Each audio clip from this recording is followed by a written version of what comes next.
پہلی چیز ہے نیت، دوسری ہے تکبیرۃ الاحرام. تکبیر کہتے ہیں اللہ اکبر کو.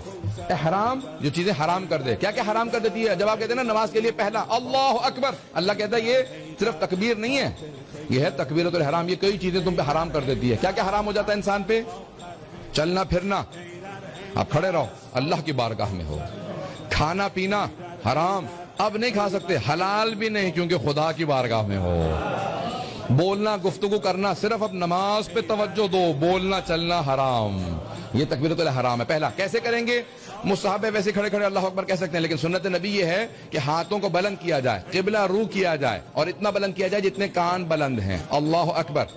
فصلی لربک وانحر، بعد نے لکھا قیل، علامہ طباطبائی نے لکھا المیزان میں وقیلا، اس سے مراد ہے کہ گردن تک ہاتھوں کو بلند کرو. اللہ اکبر، کم از کم اتنا ہاتھوں کو بلند کرو یا کانوں تک لے جاؤ. اللہ اکبر. ہاتھ سب انگلیاں بند ہوں اور انگوٹھے کھلے ہوں اور قبلہ رو ہو. سب توجہ ہے، قبلہ رو ہو. یہ نہیں اللہ اکبر ایسے نہیں ہے، ہاتھ سیدھے اللہ اکبر.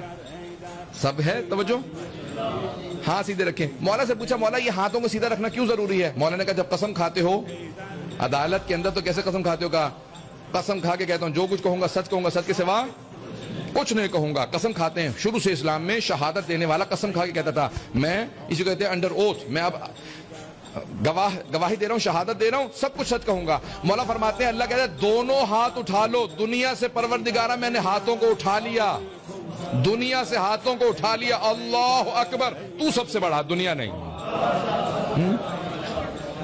دنیا کی کوئی شے بڑی نہیں ہے، صرف خداوند متعال. اللہ اکبر. اگر آپ پڑھیں نا کتاب آیت اللہ خمینی کی تو اس میں جانتے کیا لکھا ہے؟ وہ کہتے ہیں نماز میں کم از کم جھوٹ نہ بولو. میں نے جب جملہ پڑھا تو میں نے کہا انسان تو نماز میں بول ہی نہیں سکتا تو جھوٹ کیا بولے گا؟ تو انہوں نے کہا جو کچھ کہہ رہے ہو وہ کہو تو سچ.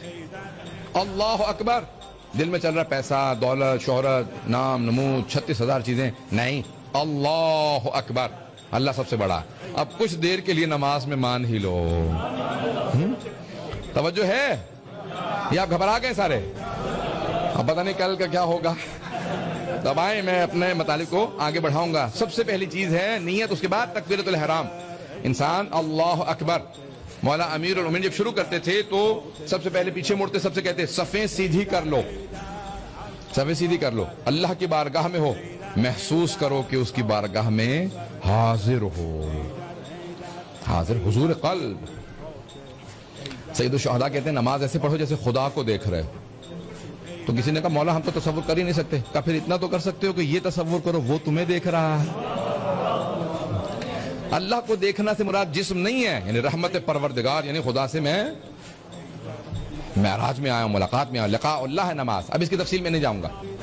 اللہ اکبر، یہ تکبیرۃ الاحرام. اس کے بعد قیام متصل بالرکوع. قرات ہے لیکن وہ رکن نہیں ہے. واجب ہے لیکن واجب رکنی نہیں ہے، واجب رکن نہیں ہے. ٹھیک ہے، سب کی توجہ ہے. قرات سورہ فاتحہ کی تلاوت کرنا. اعوذ باللہ من الشیطان الرجیم پڑھنا مستحب ہے، واجب نہیں ہے. بسم اللہ الرحمن الرحیم کا پڑھنا واجب ہے، نماز کا جز ہے. صرف اور صرف یہ معاویہ نے اسلام میں ایک ایسی نماز رائج کی جس میں بسم اللہ کو نکالا گیا.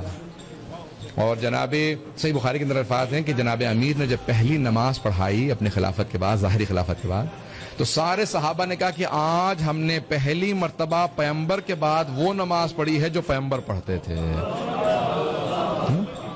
آج وہ دوبارہ ہم نے نماز پڑھی ہے جو پیغمبر پڑھتے تھے. تو اب جناب ختمی مرتبت والی نماز وہی ہے کہ اس میں بسم اللہ بھی ہو. بسم اللہ الرحمن الرحیم. آپ نے نماز شروع کی تکبیرۃ الاحرام، اس کے بعد کہیں بسم اللہ الرحمن الرحیم. فجر میں، فجر میں، مغرب اور عشاء میں پہلی 2 رکعت میں اونچی آواز سے نماز کا پہلی 2 رکعت فاتحہ اور دوسرا سورہ اونچی آواز سے پڑھنا بالجہر. کیسے کہ انسان جو قریب میں ہو سن سکے. بسم اللہ الرحمن الرحیم الحمدللہ رب العالمین، یعنی اونچی آواز سے.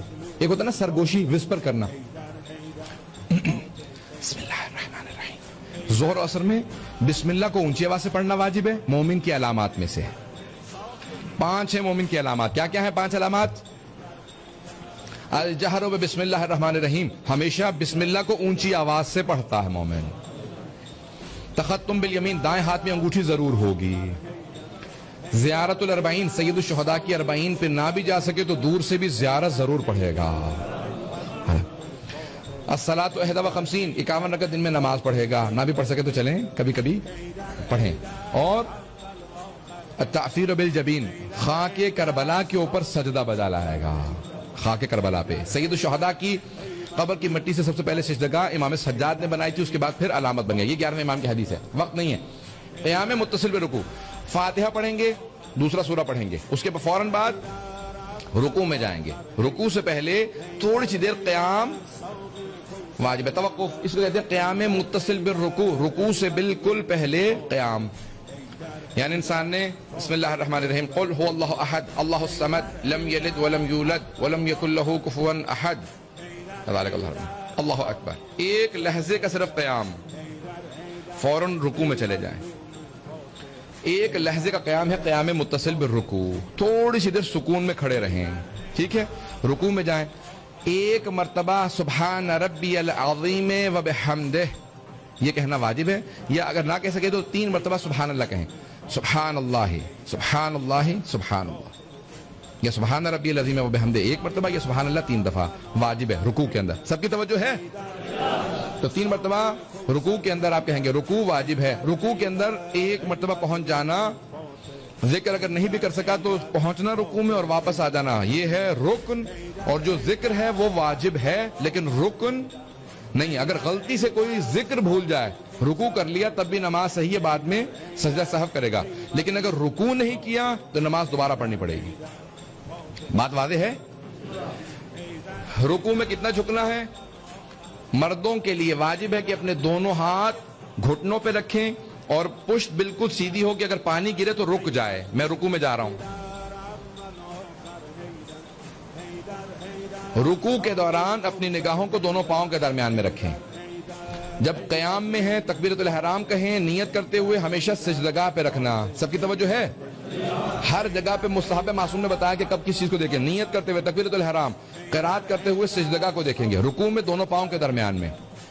جب کھڑے ہو جائیں پھر دوبارہ سجدگاہ کو، سجدے میں جائیں گے تو آنکھیں بند بھی کر سکتے ہیں، معصوم نے اجازت دی ہے، یا پھر ناک کے کونے کو دیکھنا مستحب ہے سجدے کے دوران۔ اور جب تشہد اور سلام پڑھیں گے تو دامن میں دیکھنا، اپنے جھولی میں دیکھنا۔ پوچھا معصوم سے کیوں؟ کہا کہ نماز مکمل ہو گئی پھر بھی میرا دامن خالی ہے۔ تو انسان اپنے دامن میں دیکھتا رہے، مستحب ہے، یا سجدگاہ کو دیکھے یا دامن کو دیکھے، مستحب ہے۔ یہ ہے کل نماز کے ارکان۔ اب سجدے، 2 سجدے ملا کے ایک رکن بنتے ہیں۔ اگر انسان ایک سجدہ بھول جائے ایک رکعت کے اندر تو آیا نماز ہو گئی یا نہیں؟ ہو گئی۔ اس کے بعد انسان نماز کے بعد ایک سجدے کی قضا کرے گا اور 2 سجدہ سہو بجا لائے گا، کیونکہ 2 سجدے مل کے ایک رکن ہیں۔ اگر انسان نے 2 الگ الگ رکعتوں میں 2 الگ الگ سجدے چھوڑ دیے تو اب اس کی نماز باطل ہے، کیونکہ اب اس کے پورا ایک رکن اس سے چھوٹ گیا ہے۔ بات واضح ہے؟ 2 سجدے مل کے ایک رکن بنتے ہیں۔ سب کی توجہ ہے؟ مجھے نہیں معلوم کتنے لوگ میرے ساتھ ہیں ابھی۔ انشاءاللہ یہ ہے 5 رکن۔ اس کے علاوہ آپ سن لیجئے کون کون سی چیزیں ہیں غیر رکن۔ قراءت، جب سیدھے کھڑے ہوتے ہیں قراءت، وہ چھٹا قراءت، ٹھیک ہے، رکن نہیں ہے لیکن واجب ہے۔ اب آپ نماز جماعت میں شریک ہو رہے ہیں، سب کی توجہ ہے؟ مولانا رکوع میں چلے گئے ہیں، آپ پیچھے سے آئیں گے، شریک ہونا چاہتے ہیں جماعت میں، کیا کہیں گے؟ کہیں گے یا اللہ، ایک مرتبہ آواز دیں گے۔ یا اللہ کیوں کہتے ہیں؟ تاکہ مولانا کو سمجھ میں آ جائے کوئی بھی جماعت میں آنے والا ہے، مجھے اس کے لیے انتظار کرنا ہے۔ بہت سے لوگ کہتے ہیں ان اللہ مع الصابرین، عربوں کی عادت ہے وہ اکثر اس آیت کی تلاوت کرتے ہیں، ان اللہ مع الصابرین، اللہ صبر والوں کے ساتھ ہے۔ تھوڑا سا سجدہ اگر اپنا رکوع طولانی کر دیں گے میں بھی شریک ہو جاؤں گا۔ اب لیکن مستحب ہے کہیں یا اللہ، ایک مرتبہ یا اللہ کہیں گے تو وہ سمجھ جائے گا کہ ابھی یہ کوئی شریک ہونے والا ہے، ٹھیک ہے؟ تو کیا کریں گے آپ؟ نیت، تکبیرۃ الاحرام، میں 4 رکعت ظہر کی پڑھتا ہوں واجب قرآن، اللہ اکبر، قیام متصل برکوع، اور رکوع میں شریک ہو گئے، اور پھر سجدہ۔ تو آپ کا کوئی بھی رکن نہیں چھوٹا، اس لیے آپ کی نماز جماعت ہو گئی۔ قراءت چھوڑ دیں گے کیونکہ نماز جماعت میں 5 رکن پورے ہو رہے ہیں۔ بات کلیئر ہو گئی؟ تو اب اگر انسان کے رکن پورے ہوں تو نماز جماعت میں شریک ہو سکتا ہے، اور اس میں کوئی حرج نہیں ہے کہ اگر وہ قراءت، فاتحہ، دوسرا سورہ چھوڑ دے کیونکہ نماز جماعت میں ہے، ٹھیک ہے؟ اب اس کے بعد قراءت کے علاوہ انسان کا رکوع سجود کے اندر ذکر کرنا واجب ہے، لیکن واجب رکنی نہیں ہے، واجب غیر رکنی ہے۔ رکن نہیں لیکن واجب ہے۔ سب کی توجہ ہے؟ سبحان اللہ 3 دفعہ کہنا رکوع یا سجدے میں، یا رکوع میں کہنا سبحان ربی العظیم وبحمدہ 1 دفعہ، یا سجدے میں 1 دفعہ کہنا سبحان ربی الاعلی وبحمدہ 1 دفعہ۔ صلوات کا پڑھنا مستحب ہے، محمد وعلی محمد پہ صلوات کا پڑھنا رکوع و سجدے میں مستحب ہے. ٹھیک ہے. اور پھر اس کے بعد جو واجب آ جاتی ہے وہ ہے ذکر کے علاوہ تیسری اور چوتھی رکعت کے اندر تسبیحات اربع کا پڑھنا. تسبیحات اربع 4 تسبیحات جن کو تسبیحات اربع کہا جاتا ہے. سبحان اللہ والحمد للہ ولا الہ الا اللہ واللہ اکبر یا سورہ فاتحہ کا دونوں میں سے کوئی ایک پڑھ لیں. 3 مرتبہ تسبیحات اربع یا ایک دفعہ سورہ فاتحہ. ٹھیک ہے دونوں میں, لیکن افضل تسبیحات اربع ہیں. یہ ہو گیا. اور پھر ہے تشہد. دوسری اور آخری رکعت میں تشہد کا پڑھنا. اشہد ان لا الہ الا اللہ وحدہ لا شریک لہ واشہد ان محمدا عبدہ ورسولہ اللہم صلی علی محمد وعلی محمد. صلوات کا تشہد میں پڑھنا واجب ہے شیعہ سنی سب فقہ کے اندر. یہ کم از کم آپ کے لیے جو رکوع سجود تشہد اور سلام السلام علیکم ورحمۃ اللہ وبرکاتہ ایک سلام کا واجب ہے, اور مستحب اور بھی ہیں. السلام علیکہ ایھا النبی ورحمۃ اللہ وبرکاتہ پہلے کہیں گے. السلام علینا وعلی عباد اللہ الصالحین السلام علیکم ورحمۃ اللہ وبرکاتہ. یہ سلام, یہ ہے آپ کی کل نماز. اس کے بعد 3 تکبیریں واجب نہیں ہیں, لیکن پیغمبر نے اپنے آخری حج میں پوری امت کو وصیت کی کہ یہ 3 تکبیرات میری یاد ہیں, جب تک رہنا میری اس یاد کو باقی رکھنا.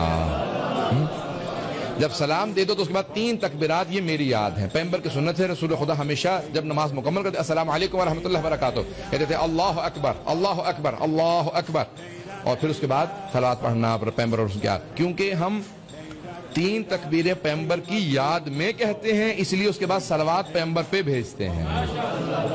بات واضح ہو گئی سب لوگوں کے لیے.